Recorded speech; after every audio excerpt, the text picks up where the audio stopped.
You guys all know my story of sitting at the beach in 2007, bankrupt, crying. That was one time that I forgot who I was, but I wanted to share a story with you in hopes that this will maybe help you. And I don't talk about it much. As a matter of fact, I think this is maybe the very first time I've actually openly talked about it, like not within a small group.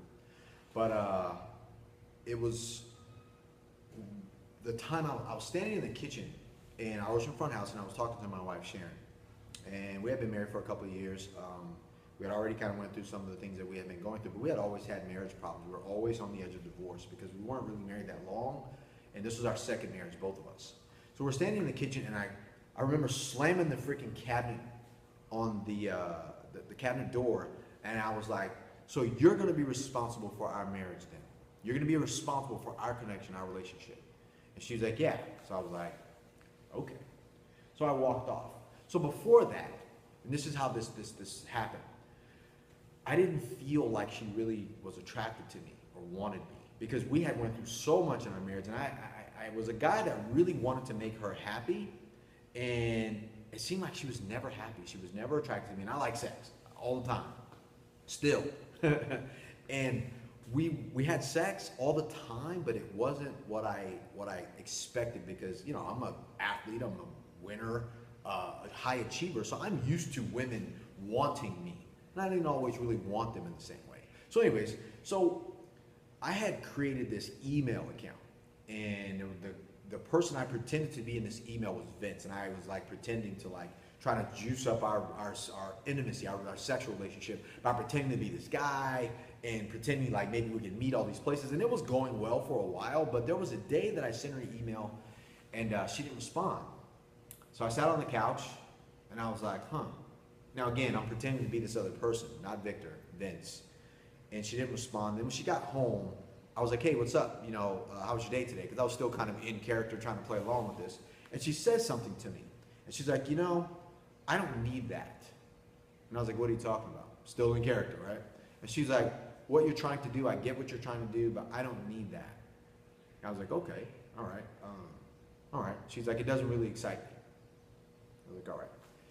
That crushed me because in my mind, I was like, so if what I'm trying to do is kind of belittling myself to pretending to be someone else in hopes that you'll like that person better than you'll like me.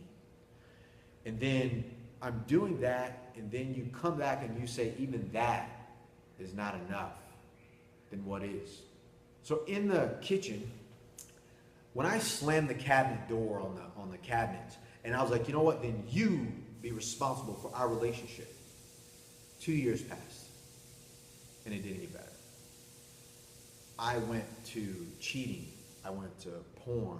I went to just working out all the time. I went to going through more business stuff. Anything to get my mind off it. Now, we still had sex. We still connected, but I wanted so much more intimacy than I was getting. More sexual connection because, you know, it's what I wanted. It's how men like us connect sexually, period. We're physical guys.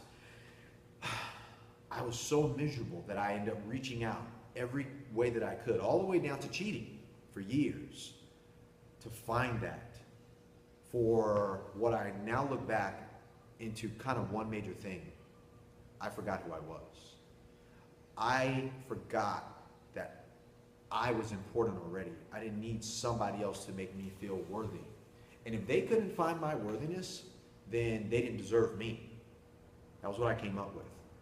And there was a time when we actually went through all of our marriage problems and the borderline of divorce, and me telling her about the affair that I had and rebuilding the business, and we slowly started getting back on track. And we were sitting down at dinner talking about our future. And she was like, how do I know this won't happen again? And I paused for a second and I was like, because you aren't in charge of our relationship and us anymore. I am. And because I say it won't, it won't. Simple as that. Because I made a decision about who I was going to be from now on. On that beach in 2007 when I went bankrupt, I blamed God for leaving me, feeling like I had done everything. And then there was a moment in time where I stopped looking and seeking for saving. And I made the decision to save myself by leading myself, choosing me. In my marriage, it took me to go back and choose me to be responsible for myself and the people that I was with, my wife, my kids. Same thing in my business. I chose me to be responsible for the people that I was responsible for, my business, my tenants, my partners, all of that. For guys like us, it's tough because unfortunately we are physical guys. We like to drive, we like to push. So while we may seem a certain way outside, we really, really want to do the right thing on the inside, and we really will give 100% of ourselves to people who have us. So we kind of lay the sword down. Instead of waging war in the world, we lay the sword down at home, and we want to feel that same amount of love. And within that love, how do we express love? Usually through sex, holding hands, talking, intimacy, somebody gets us, somebody who understands us. Because we have to put on the mask, pick that sword back up, and go wage war in the world when we're not at home. So to not have a home to go to, not have someone who loves us, not have someone to be intimate with us, not have somebody who we can share 100% of ourselves with hurts. But the point of this is this. Things turned around when I chose me. When I didn't leave it to chance that somebody else was going to have my worthiness in mind, or I had to go back to appreciating who I was and find that all the things, highs, lows, goods, bads, and uglies about me was enough. And it was worthy of anybody's love and attention because I was totally prepared to lose everything because I had finally chose me. And I knew that I was going to be okay because I was in charge of my life again. So what's the takeaway here? How can you use that? You know, the only time that your life comes undone is when you stop choosing you, when you put somebody else in charge of the direction that you need to go, knowing that your best interest needs to really be at heart. And when you choose you, you're automatically going to take care of that. We don't need somebody to quicken us. We don't need that. But the moment you stop choosing yourself, you lose. That's in relationships, that's in your business, that's in your body, that's in your spiritual being and your purpose with God. You must choose you, who you're going to be, and don't look for somebody else to make you feel what you need to be able to know how to make yourself feel already. It's not going to be found externally with someone else. It's always going to come from us because we are that type of men. So, where you feel disconnected, unappreciated, unwanted, unworthy, or you feel like things aren't working out, take a look at your personal choices. Are you choosing you?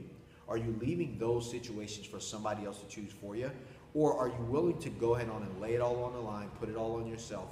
And then the people who want to be involved in that are willing to give you what you need so you feel that, it's not dictated whether they give it to you or not. You will already feel that in yourself. They're just kind of adding to it, not taking away from it. Don't give anybody else that power. That's ours.